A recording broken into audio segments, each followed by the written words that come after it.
ಶುಭಾಶಯಗಳು ಎಲ್ಲ ಮಹಿಳೆಯರಿಗೆ, ನನ್ನ ಪ್ರಿಯ ವಿದ್ಯಾರ್ಥಿನಿಯರಿಗೆ. ನಿಮಗೆಲ್ಲ ಗೊತ್ತಿರುವಂಗೆ ಮಹಿಳಾ ದಿನಾಚರಣೆ ಭಾಳ ಇಂಪಾರ್ಟೆಂಟು. ಪ್ರತಿಯೊಬ್ಬ ಮಹಿಳೆಯಲ್ಲಿ ಅಗಾಧವಾದ ಸಾಮರ್ಥ್ಯ ಇದೆ. ಪ್ರತಿಯೊಬ್ಬ ಮಹಿಳೆಯಲ್ಲಿ ವಿಲ್ ಪವರ್ ಜಾಸ್ತಿ ಇದೆ. ಪ್ರತಿಯೊಬ್ಬ ಮಹಿಳೆಯಲ್ಲಿ ವಿಲ್ ಪವರ್ ಜಾಸ್ತಿ ಇರೋದ್ರಿಂದನೇ ಈ ಸಮಾಜ ಸರಿದಾರಿಯಲ್ಲಿ ನಡೀತಾ ಇರೋದು. ಮತ್ತು ಪ್ರತಿಯೊಬ್ಬ ಮಹಿಳೆಯಲ್ಲಿ ಔಟ್ಸ್ಟ್ಯಾಂಡಿಂಗ್ ಪವರ್ ಇದೆ. ಏನೋ ಒಂಥರ ವಿಶೇಷ ಪವರ್ ಅವ್ರ ಹತ್ರ ಇದೆ. ಬೇರೆ ಗಂಡು ಮಕ್ಕಳಲ್ಲಿ ಇರದೇ ಇರುವಂಥ ಪವರ್, ವಿಶೇಷ ಶಕ್ತಿ ಅವರಲ್ಲಿ ಇದೆ. ಅದಕ್ಕೋಸ್ಕರನೇ ಅವರು ಕುಟುಂಬ ನಡೆಸ್ತಾರೆ. ಮೊದಲೆಲ್ಲ ಹೌಸ್ ವೈಫ್ ಅಷ್ಟೇ ಇರ್ತಾ ಇದ್ರು.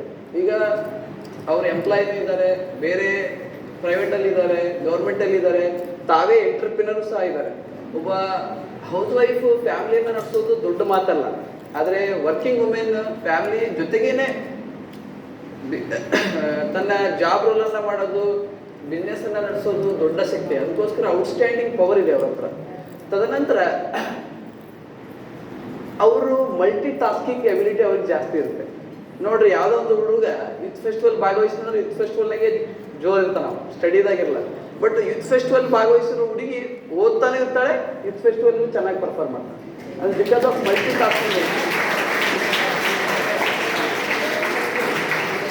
ಮತ್ತೆ ಇನ್ನೊಂದೇನೆಂದರೆ, ಯಾವತ್ತು ಕೆಲವೊಬ್ರು ಯಾರೋ ಒಬ್ರು ಕೆಟ್ಟ ವಿಕೃತ ಮನೋಭಾವದವರು ಮೆನ್ಗಳು ಮಾಡಿರೋ ಅಪರಾಧಕ್ಕೆ ಎಲ್ಲರಿಗೂ ಅದನ್ನ ಬೇರೆಯವ್ರಿಗೆ ಕೆಟ್ಟ ಆಯ್ತಾ.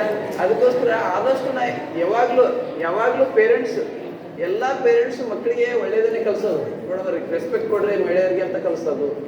ಆದರೂ ಸಹ ಕೆಲವೊಬ್ರು ವಿಕೃತ ಮನೋಭಾವದವರು ಇಂಥ ಮಾಡ್ತಾ ಇರ್ತಾರೆ. ಅದಕ್ಕೋಸ್ಕರ ಅಕ್ಕ ಪಡೆಯದವರು ಚೆನ್ನಾಗಿ ಕೆಲಸ ಮಾಡ್ತಿದ್ದಾರೆ. ಅದೇ ರೀತಿ ಇನ್ನೂ ವೈಬ್ರೆಂಟ್ ಆಗಿ ಮಾಡಬೇಕು. ಯಾಕಂದ್ರೆ ನಮ್ಮ ಕಾಲೇಜಿನ ಮುಂದೆನೆ ನಮ್ಮ ಗರ್ಲ್ಸ್ ಎಲ್ ಪಿ ಪ್ರಾಡಕ್ಟ್ ಮಾರಾಟ ಮಾಡಕ್ಕೆ ಹೋದಾಗ ಕೆಲವರು ಹುಡುಗರು ಇದು ಮಾಡಿರೋದು ಘಟನೆಯನ್ನು ನಡೆದಿತ್ತು. ಅದನ್ನ ನಮ್ಮ ಡೀನ್ ಸರ್ ಗಮನಕ್ಕೆ ತಂದಿದ್ದೀವಿ. ಅಂದ್ರೂ ಇನ್ನೂ ಸ್ವಲ್ಪ ಎಲ್ಲಿ ಎಜುಕೇಶನ್ ಕಮ್ಮಿ ಇದೆ ಅಲ್ಲಿ ಜಾಸ್ತಿ ಇದೆ, ಈ ಥರ ಜಾಸ್ತಿ. ಯಾಕಂದ್ರೆ ಕಲ್ಯಾಣ ಕರ್ನಾಟಕದಲ್ಲಿ ಇನ್ನೂ ಹೆಚ್ಚಿನ ಎಜುಕೇಶನ್ ಆಗಬೇಕು. ತದನಂತರ ಮತ್ತೆ ಮಹಿಳಾ ದಿನಾಚರಣೆಗೆ ಬರೀ ಮಹಿಳೆಯರಷ್ಟೇ ಮಾತಾಡಿದ್ರೆ ಚೆನ್ನಾಗಿರಲ್ಲ. ಅದಕ್ಕೆ ನಾನು ಡೀನ್ ಸರ್ ಅಂತ ಮಾತಾಡ್ತೀನಿ. ಆಮೇಲೆ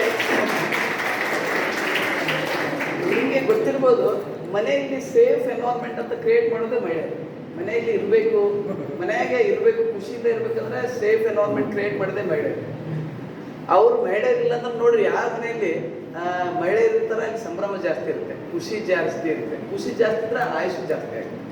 ಎಲ್ಲಿ ಯಾವಾಗಲೂ ಅದಕ್ಕೆ ಮಹಿಳೆಯರು ಇರ್ಬೇಕಂತಾರೆ. ಅದಕ್ಕೋಸ್ಕರ ಡೀನ್ ಸರ್ಗೆ 2 ಹೆಣ್ಮಕ್ಳು ಇದ್ದಾರೆ.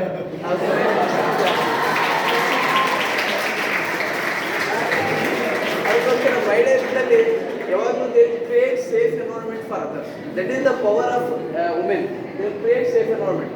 ಇಲ್ಲಿ ನೋಡಿ, ನಮ್ಮ ಮೇಡಮ್ ಇದ್ದಾರೆ, ಡಾಕ್ಟರ್ ಮೇಡಮ್ ಇದ್ದಾರೆ. ಇಲ್ಲಿ ಅದೇ ಜೆಂಟ್ಸ್ ಡಾಕ್ಟರ್ ಇದ್ರೆ ಅದು ಬೇರೆನೇ ಇರ್ತಿತ್ತು. ಬಟ್ ಇಲ್ಲಿ ವುಮೆನ್ ಡಾಕ್ಟರ್ ಇದ್ದಾರೆ, ಎಲ್ಲರೂ ಅಪ್ರೋಚಬಲ್, ಎಲ್ಲರೂ ಹೋಗಿ ತಮ್ಮ ಫ್ರೀಯಾಗಿ ಹೇಳ್ತಾರೆ. ಅವರು is very good doctor. Actually ಯಾರು ಫೋನ್ ಮಾಡಿದ್ರು ಮಹಿಳೆಯಲ್ಲಿ ಅಂತ ಶಕ್ತಿ ಇದೆ. ನೀವು ನೋಡಿರ್ಬೋದು, ಯಾವಾಗಲೂ I am very happy to teach girl students because they are very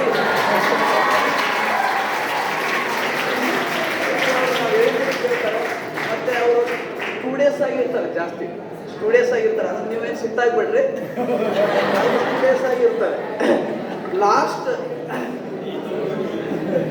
last women ಅನ್ನೋ ವರ್ಡ್, ಲಾಸ್ಟ್ ಒಂದು ಎನ್ ಇದೆ. ಏನಂದ್ರೆ they have a never give up nature. ಅವ್ರು ಒಟ್ಟ ಇಲ್ಲ ನಾ ಸೋತೆ ಅಂತ ಕೂಡ ಅವ್ರು ಸಾಧನೆ ಮಾಡ್ತಾರೆ. ತಾವು ಸಾಧನೆ ಮಾಡಿಲ್ಲ ಅಂದ್ರೂ ಸಹ ಮಕ್ಕಳ ಕಡೆಯಿಂದ ಸಾಧನೆ ಮಾಡಿಸ್ತಾರೆ, ಹಸ್ಬೆಂಡನ್ನು ಹುರಿದುಂಬಿಸ್ತಾರೆ.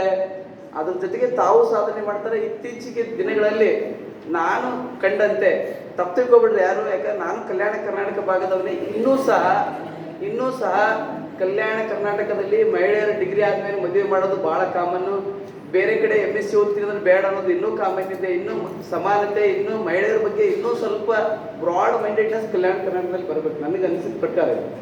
ಯಾಕಂದರೆ ಬೇರೆ ಕಡೆ ಎಲ್ಲ ನನ್ನ ಸ್ಟೂಡೆಂಟೇ ಬೇರೆ ಕಡೆ MSc ಸಿಕ್ಕಿತ್ತು, TNU ಮಾಡಕ್ಕೆ ಬೇಡ ಅಂತ ಬಿಡಿಸಿದ್ದಾರೆ. ಇಲ್ಲಿದವ್ರೆ ಈ ಕಡೆ ಭಾಗದವ್ರೆ, ತಮಿಳ್ನಾಡು ಭಾಳ ದೂರ ಆಗುತ್ತೆ, ಹುಡುಗಿದೆ ಹೆಂಗೆ ಕಳಿಸೋದು, ಹುಡುಗಿದ್ರೆ ಎಲ್ಲಿ ಕಳಿಸೋದಿಲ್ಲ. ಎಷ್ಟೆಷ್ಟು ಸಾಧನೆಗಳನ್ನು ಮಾಡಿದ್ದಾರೆ.